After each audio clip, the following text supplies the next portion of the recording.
नमस्ते दोस्तों, सोनियाज कुकिंग में आप सबका स्वागत है। आज हम बाजरे की मानी की कुट्टी बनाने जा रहे हैं। ठंड के मौसम में शरीर को गर्म रखने के लिए ज़रूर खाएं ये बाजरा और गुड़ की बनी हुई कुट्टी। खासकर सर्दियों में बाजरा खाना स्वास्थ्य के लिए फायदेमंद होता है, अंदरूनी गर्माहट बनाए रखता है। तो चलिए रेसिपी बनाना शुरू करते हैं। मैंने लिया है एक बर्तन जिसमें मैं ले रही हूँ 1.5 कप बाजरा का आटा। बाजरा के आटे में मैंने डाला है चुटकी भर नमक और इसको हम गर्म पानी से गूंदेंगे, मतलब हाथ लगा सके लगभग उतना गर्म पानी होना ही चाहिए। ठंडे पानी से या गुनगुने से भी नहीं गूंदना है। तो अच्छे से इसको मसल के मैं गूंद रही हूँ। रोटी से थोड़ा सा नरम आटा गूंदना है और इसमें लगभग 1/4 कप पानी की ज़रूरत पड़ जाएगी। ये देखिए सॉफ्ट आटा गूंद चुका है। मैं इसमें लगभग 3 से 4 छोटे चम्मच घी डाल रही हूँ। घी लगाने के बाद मैं इसको और अच्छे से एक बार मसल लूँगी। ऐसे मसले हुए आटे की जब रोटी बनती है तो वो बहुत सॉफ्ट और अच्छी बनती है, टूटती भी नहीं है। मैं इसको 2 पार्ट में डिवाइड कर रही हूँ और 2 बॉल्स बना रही हूँ। अच्छे से मसल के बॉल्स भी बना रही हूँ मैं। बाजरे में भरपूर मात्रा में फाइबर होता है जिससे कब्ज की समस्या नहीं होती, डायबिटीज़ का खतरा भी कम हो जाता है, कोलेस्ट्रॉल लेवल भी कंट्रोल करने में मदद करता है। इसी तरीके से मैं दूसरा बॉल भी बना लूँगी। सर्दियों में बाजरे की रोटी के साथ गुड़ का सेवन सोने पे सुहागा जैसा होता है। गुड़ गर्म होने के कारण बाजरा की रोटी के साथ सेवन करने से शरीर को अनेक फायदे मिलते हैं। ये देखिए अब मैंने रखा है तवा गरम करने के लिए और ये जो मैंने एक बॉल उठाया है जिसको मैं थोड़ा सा लंबा कर रही हूँ और इसके बीच में मैं लगाऊंगी घी।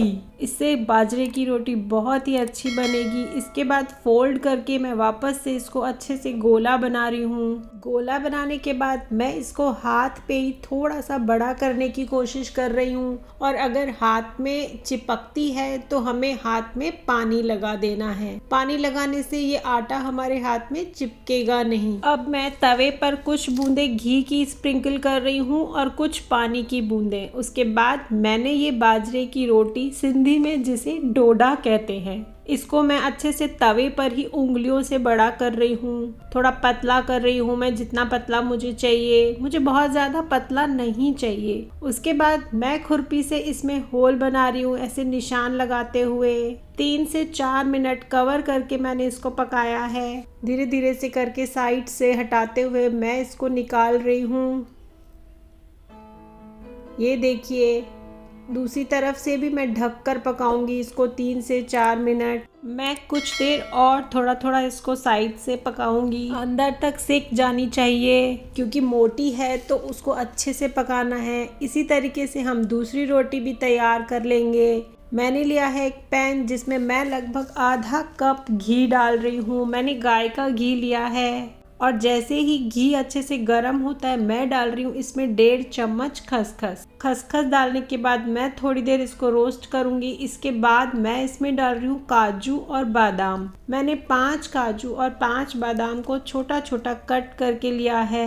इसके बाद मैं डाल रही हूँ इसमें गुड़। मैंने इलायची फ्लेवर्ड गुड़ लिया है जिसको मैंने छोटा छोटा कट कर लिया है। अगर आपके पास प्लेन गुड़ है तो आप वो डालें और साथ में चुटकी भर इलायची का पाउडर डाल दें। स्लो गैस पे जब तक गुड़ मेल्ट होता है। ये जो मैंने रोटियां बनाई थी बाजरे की, मैं उनको तोड़ रही हूँ अच्छे से। थोड़ा सा मैंने तोड़ कर ठंडा करने रख दिया था।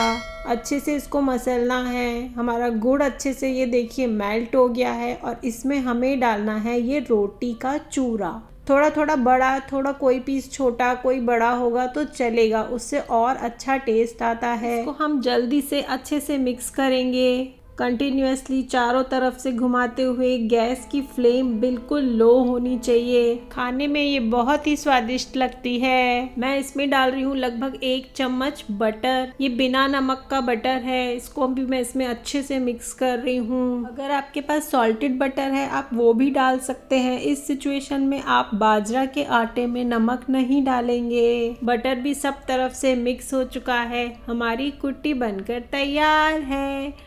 अरे वाह, यम्मी! Thanks for watching. मेरे चैनल को लाइक शेयर एंड सब्सक्राइब ज़रूर करें and don't forget to press bell icon. धन्यवाद।